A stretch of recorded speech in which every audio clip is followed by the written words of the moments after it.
Good morning. Frustrated here this morning. I was just a few minutes from starting the video and my computer became non-responsive and I had to reboot it.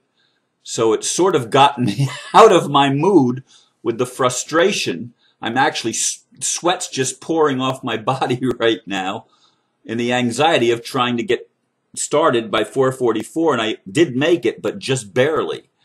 I mean, the time was a ticking and I was clicking buttons and I was getting the wait signal, and that was happening even before I rebooted. It was just totally slow and not responding instantly like I expect. Oh, I hope I can get back to where I was before the last five minutes or so,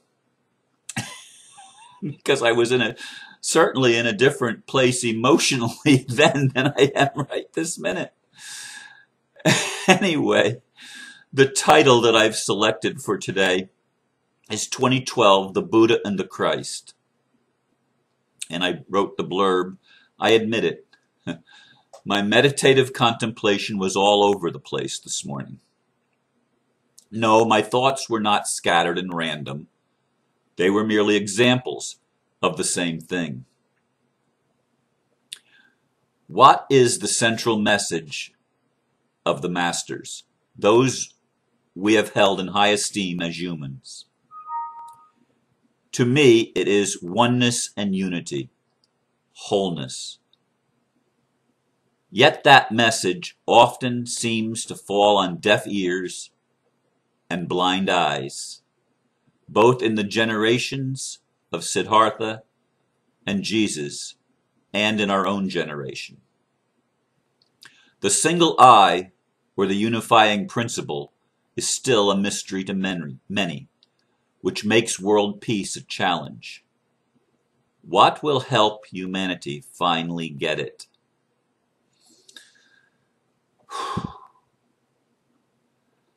I have to center. I have been observing throughout my life, including up to the present time, the debates that go back and forth that people engage in regarding religion, politics, and just about everything under the sun. And as I have gotten older, and hopefully wiser, I have come to realize that, like everything else in human life, a person's actions, and yes, reactions to things, depends almost completely on their perspective. Are we able to see with a single eye? What does that mean? Jesus made the statement, if your eye is single, your whole being will be filled with light. But if the light that's in you is darkness or ignorance, how great that ignorance is. As I was meditating, the story of Siddhartha came to me. Siddhartha was born as one of the 1%. He was in the elite class. His dad was the king of the land, was the sovereign, was in charge of the whole kingdom. And there had been a prophecy given, if I remember right, that their son would be specially anointed, let's put it that way. I don't remember the exact words from the story because I haven't studied Buddhism or Hinduism or Islamic faiths or other faiths nearly as much as I've studied Christianity, because I was raised a Christian, obviously. That's where my emphasis was in my younger life. Anyway, they did their best with Siddhartha to shelter him from the world, to keep him separate. Ah, there's the key word, to keep him separate. The ego always tries to keep separation as the primary perspective on which we draw our information and on which we base our lives. Separation principle is the opposite of the single I, the opposite of the unifying principle. And yet, separation principle is the principle that the world is run by. It's the principle of the ego, to separate this from that, to see myself as superior or inferior. And they're the same thing, by the way. It doesn't matter which side you're on, it's the same mentality. It's separation mentality. And the ego, as I said, always dwells on separation mentality, which is why it's called an illusion. It's not that life is not real. It's not that life has no value or no substance to it. In fact, on the contrary, it certainly does. But when you're seeing it from the point of view of an ego that bases all of its wisdom and knowledge, which is not wisdom and not true knowledge at all, it's ignorance, that everything is separate from everything else, and I can be this but not that. That's about them, it's not about me. Any of these concepts of separation is what the human family is cursed with, or blessed with if we can grow up and recognize the illusion of it, the delusion of it. It's not, again, the physical world that's the illusion. It's the way we identify things in the physical world as being not connected one to the other. Anyway, in the story of Siddhartha, there was a longing to find out what the world was like, so he escaped the protection of the elite establishment and went out and saw suffering for the first time, saw death for the first time, saw all the things that his parents had so diligently tried to keep him from becoming aware of, from coming into contact with. He began to see what was happening in the real world, if you will, the world outside the secluded palace where he was sequestered for reasons of national security. And I throw in some modern phrases just to add humor. But the same thing goes on in our world today. It goes on in our religions today, where people of the separatist mentality still are wanting to call fire down from heaven on the other group over there because they're not part of our group, Jesus. Don't you see? Don't you think we should have them destroyed? Don't you think? I mean, they're not our group, Lord. I mean, don't you see it? We've got to kill them, God. We've got to exterminate them because they're not part of us. They're not in our group. And Jesus said, I have other sheep that are not in this fold. You don't know what spirit you're of, Jesus said, when you're calling to bring down destruction on those that appear different to you, that those that are appearing to use a different language than you're using in describing their experience of life. Don't you see? That's a duplicitous eye. That's a divided eye, a divided mind. It's unstable in all of its ways because it's not centered, it's not focused, it's not real, it's not in truth, it's not in love, it's not in wisdom. Can't you see? I'm trying to get you to see that you're all connected to each other. I'm trying to get you to see that the message of the Creator is one message: love. Love your neighbor as yourself. Who is your neighbor?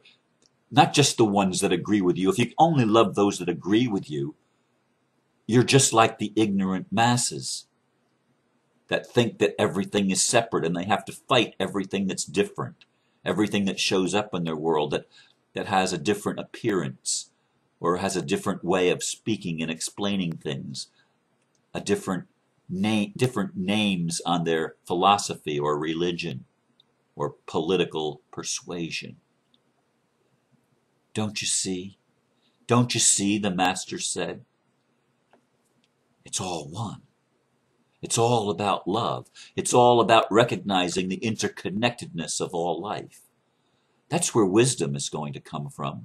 It doesn't come from your angry tomes of trying to destroy that which is unlike you. It's trying to recognize that that which is unlike you is simply another part of you. And that's what the Buddha learned.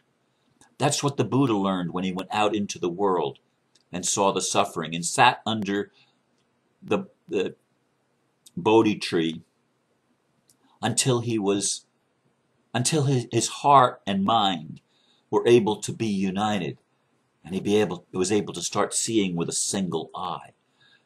And there is testimony and historic possibilities that Jesus actually traveled during the missing years after his time in the temple, and until he reappeared 18 years later. He traveled to Asia, to the land of the Buddha, and he learned wisdom from the Buddhists, and then went back into Palestine. There is actual testimony of this. And Jesus was another one of the masters, like the Buddha, who came to give us wisdom from God, that we are one, that we are connected. In fact, the high priestly prayer of Jesus in the garden was, Father, that they may be one in us. I don't pray for the world, he said, but for those that you have given me out of the world, that they all may be one in us, that the world may know that you sent me, that you are in me. And I'm going to go one step further, that the world may know that you are in them. Not separate, but same. Not separate, but connected.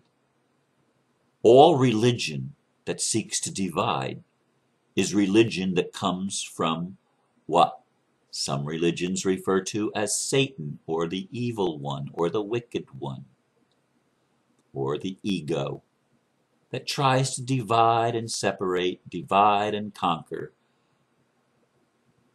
tries to create strife, tries to create war, and does a very good job of it, by the way. It's in all of us. When are we going to learn? When are we going to get the message? To love your enemy is to love yourself. To love your enemy is to transform your enemy into a friend and an ally. When are we going to see it?